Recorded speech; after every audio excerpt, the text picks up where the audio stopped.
To St. Louis radio personality to a fraud specialist. British Sierra Williams has been sentenced to 4 years in prison. Was found guilty of committing acts of tax fraud, bank fraud, insurance fraud, and even identity theft. What up, YouTube? It's your girl, TT Chanel. You clicked the title, you read the page. British Williams, reality star turned fraud star.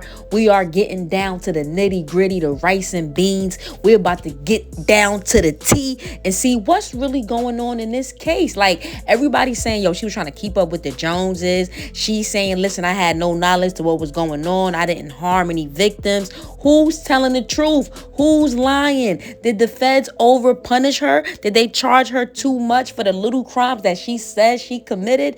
We're about to get down to the indictment. I got the documents. Listen, man, drop that comment, hit that like button, hit that subscribe. This is British Williams documentary. First, I want to say thoughts and prayers to everyone dealing with the situation. It's an unfortunate situation on every end, down to the businesses, down to British family. They got to deal with it. She has to deal with it. The people around her, businesses, her fans, everybody. So let's just start off by saying thoughts and prayers to everyone dealing with the situation. Now, going back to why I called her a reality star turned fraud star is because of how they treating her. They treating her like she's just a star and not a human being that made a mistake. And the crimes that she did does not match the punishment that the feds gave her.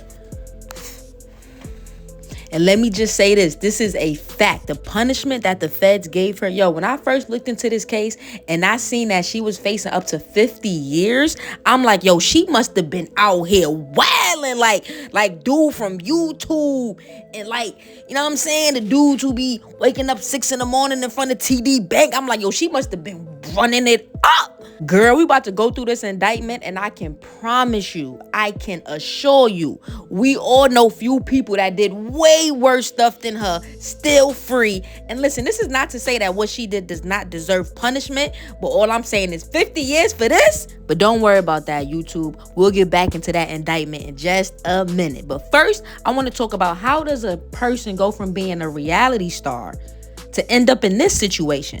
It makes you wonder, like, Shawnee, were you not paying your workers enough? The only way to answer those questions is to hear from British Williams herself. British Williams recently sat down with Carlos King. He's a known podcaster on YouTube with over 100K subs. In this hour-long interview, she details everything in the case. She even tells you about her basketball wives paychecks. Let's hear her speak. Not enough. It's all right. I made more money doing all the stuff I did.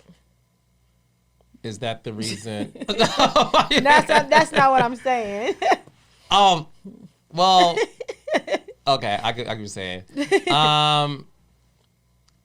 Financially, it wasn't a fantastic situation for you. No, it's not like the Housewives where they're getting paid $800,000 an episode or crazy stuff. Like, no. Like, even with this season I was supposed to do, I should have got it to my bracket where I'm like, okay, like I can be comfortable making this, you know. But no, it wasn't like I made it was okay. Did you make over 10,000 an episode? Yeah, I was right around around there. But when I first started doing basketball, I think I made like $5,000-$6,000 an episode. Then I started, I gradually climbed higher. But this season I was supposed to really get paid, I didn't like that. Now, this is the part that screamed horrible money management. So I Googled how many episodes could be in a season of Basketball Wives, right? And it's typically about 11. So she said when she first started, she was getting $6,000 an episode, right? So you do 6,000 times 11. That is $66,000.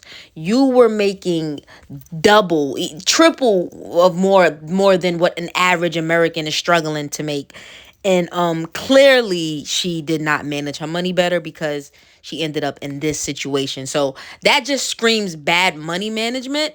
And we just got to do better as a society. I got to do better. You got to do better. We just got to do better because making that much money and to blow it is ridiculous. Know what you thinking, TT? How do you know she blew it? I mean, clearly she blew it because she turned to crime. You don't turn to crime unless you desperately need money. And if you listen to the whole interview, she further explains that they were definitely in money issues, all right? So, yep, bad money management. So drop a comment. How you feel about that? Do you feel like that's something that maybe makes you feel a little sympathy for her? Like, listen, she managed her money bad, man. She didn't know no better, you know? And whether you feel for her or not, whether you feel some type of empathy, some type of sympathy, it does not matter because we are not supposed to judge and we will not judge. The question we've all been waiting for. When and why did the trapping start? I mean, it seems like she definitely wanted more because apparently Basketball Wives wasn't paying enough, which you and I both can agree she was getting paid more than enough. I mean, for real though, like 6,000 an episode, y'all ain't saving lives. Y'all damn sure ain't teaching us nothing. Half them wasn't even married for real, so they like we was getting marriage advice from them. I never understood why they called that show Basketball Wives. I'm gonna be honest with you. But listen, why they call that show Basketball Wives is neither here or there. Because I'm going to be honest with you. Would we have watched it if it was called Basketball Girlfriends? Exactly. But listen, that's either here or there. I done got high and almost forgot what I was doing. All right, back to this documentary. So now let's get into the when and why did the trapping start. All right, let's hear from the horse's mouth. Oh, let me figure out how to say this in the best way and to be honest with you. So in 2017, in January of 2017, my dad came to me and my sister and told us he was dying. He had idiopathic pulmonary fibrosis. My dad is who raised me. He was the closest thing that I had to a mother and a father. And that year was very difficult for me. Back forward to all of that, I used to have a very, and no one even knows this besides like my family and friends. I used to have a very, very bad gambling problem. Horrible. Like when you think about people and think about people being on drugs or people being, being alcoholics, I don't think there's anything worse than gambling. Because you have this thing where you think that you can constantly make this money, or you think you could take this money and make it into this and make it into this and make it into this and make it into this. I had a gambling problem that was so bad that I don't even understand how no one knew, if it makes any sense. Lorenzo had stopped working around that time. We almost lost our house. Because of your gambling addiction? Because of gambling. It was bad. It was very, very, very, very bad. It was horrible. Were you spending money out of the joint account and the money he would? I was spending money from his money. I was making money, spending my money. I had a problem. Okay. And in 2016, I banned myself off the casino in Missouri because we had like 6 casinos. And I didn't gamble for like a year. And then I went and I would start going to Illinois to gamble because it was right across the water. And I did that for like a year. And then I banned myself off. And since 2017, I can tell you that I've gambled maybe 3 times. Like I gambled once a year in Vegas or something. And that's it. It was really an addiction that I literally had to wing myself from. And on top of having my lifestyle and, just everything that I was used to doing and having this addiction was horrible. I remember being just at Christmas one year and losing almost $50,000 like in 2 days. It was horrible. So that addiction had a lot of domino effects to things that would occur. My father was dying. My sister was still in college. I was helping him with her tuition. My dad ended up going to the hospital in May. He was in the hospital for 3 months. He died July of 2017. And then during these times of him passing, he left me and my sister insurance money. And I took the insurance money and I was like, okay, I'm going to do right by this, because I wasn't gambling, so that didn't matter. And I was like, hey, I want to get some kind of, I didn't have good credit. I was like 25, 26. And I was like, I remember meeting somebody who did credit and she was like, oh, I can get you instant credit instantly. I'm like, how can you do that? Like good credit. She was like, you could just get a CPN. And everybody we probably knows have known someone that's had a CPN. The CPN. It's, I don't even know what the proper terminology for it is, but it's like they give you a social security number and that you build the social security number up. So when people see this misuse of a social security number, they think I went and stole people's social security numbers or something. That wasn't the case. Okay, let's stop right there. because she explained what a CPN was according to her knowledge, and I was very confused. I don't even think she knows what it is. I'm still confused by his response. He seemed like he was a little confused. So we're going to take this moment right now to educate ourselves on CPN. So for those of you who don't want to get caught up in some ish, I suggest you sit back, relax, and get the full understanding of what a CPN number is.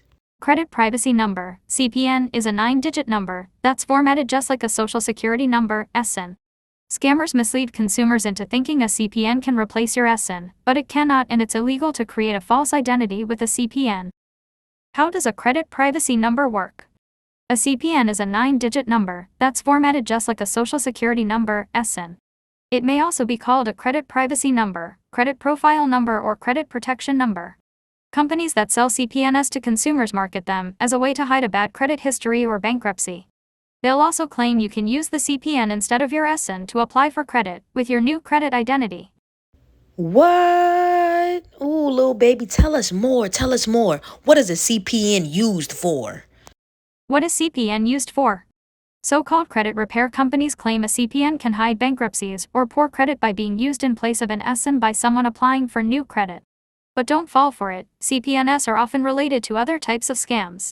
Your credit reports will still show any debts and bankruptcies. And misrepresenting your SN on a credit application is a federal crime. CPN in a nutshell. It can feel overwhelming trying to build your credit, whether it's for the first time or after a credit score drop. Some companies may take advantage of that by making false promises. Using a CPN to create a false identity for a credit application might be considered identity theft. And misrepresenting your SN is a federal crime. Are CPNs legal? Selling CPNs as a way to repair credit is illegal. And many companies that sell CPNs are selling stolen SSNs of unsuspecting victims like children, prison inmates, or senior citizens and presenting them as CPNs. To help protect yourself, stay away from situations that could be credit repair scams. One example of a scam happens when people are asked to pay a large sum of money or provide false information on a credit application. Rather than hiding credit reports as promised, this can lead to the creation of a false identity and risk of committing identity theft. Okay, so after listening to that, which only took me about 2 minutes to learn from Google, shout out to Experian.com, I gained knowledge to stay away from CPN. So what exactly was British excuse? I don't know, because all she had to do was Google what a CPN I was. bought a CPN from a credit lady, and I don't know if it was somebody's actual social security number or if it was something they created. I don't know, but that's where that came from. So, because The whole idea of a CPN just sounds confusing, and I really feel like if you're going to use one, I highly suggest you really, really know what you're doing. Do not abuse your power, okay? You don't want to end up like this, and I really feel bad for her. It seems like she really just lacked I don't even know what to say, because I don't want to say the knowledge, because the knowledge was right there, but it seemed like she really was just chasing something, and I really want to know what it was exactly. Could it have been money? I don't know, but let's keep this going. Let's get into this indictment now, all right? Now that we see exactly what she was doing, exactly what she was using, let's see why they tried to give this young lady 50 years. I mean, listening to that, I give her maybe no time and some probation and maybe some classes, because, it's like clearly she has a problem. She has a gambling problem, money management problems. This girl got problems. She don't need no jail time. What's up? Were you expecting me? You was expecting somebody cuter? That's crazy. Well, you got me, all right? Now, let's get to this indictment. Something about the word indictment just sounds so petrifying. I don't know what it is. All right, now, looking at her interview with Carlos, all right, she did say some things that stood out to me. She said that to her knowledge, she did not necessarily steal people's information. She went through someone and the person told her that, listen, get this CPN number and you're all good. But like I said, all she got to do was look it up and realize that no, you wasn't good. All right. According to this indictment, these crimes, I can't say alleged, she already pleaded guilty. So these crimes took place 2017. Now, I don't want to make excuses for her, but I do want to point out the fact that around 2017, the world wasn't like, you know what I'm saying? Like, it wasn't like how around 19 COVID came and the world went into like a shit show, you know, like things were doing pretty fine, if you ask me, in 2017. So the fact that some of these crimes date back to 2017 is like, And you were on Basketball Wives. You were making $6,000 plus an episode. What was going on? Now, look at this right here. This is what stood out to me, right? It says social security numbers used. She said she didn't use a social security number, but like I said, according to her knowledge, she didn't know. This is what she's saying. This is what, out of her mouth. You guys heard it. These are definitely different social numbers here. Now they didn't blur it out. This is public record, so I guess they're probably gonna trash these socials, because looking into my research, you can get a new social if someone like violated you. Like if a person violates your social to this degree, you can definitely get a new social. So it's not the end of the world if something like this nature happens to you. So yeah, look, these crimes go back from 2017, man. You got TD here, you got USA, Navy Federal, like damn. That she got the businesses. They said that she was beginning in 2018, defendant opened bank accounts with different business names. Wow, this is crazy. Look, they got First Bank. Wow, man, look at this. All right, data deposits. Now we're in 2019, so this has been going on for like 17, 18, 19, and I believe around 20 is when everything stopped. So about 3-4 years that she was caught up in this fraud entanglement. Get it? A fraud entanglement. Listen, British, man, like I said, it's all love here, man. Thoughts and prayers to everybody in the situation. Her story is very inspirational because it reminds me that I have to give myself more knowledge when it comes to finances and things of this nature, man. We have to get informed so we don't end up in situations like this. And look at the fact that she was facing 50 years to me is wow, right? Because look at this. These checks are very little. These checks are very little. And during her interview with Carlos King, she mentioned another reality star who is white by the name of Teresa. And I'm going to show you guys a clip. And her husband ran it up the wazoo. They was running it up like checks and doing this and doing that.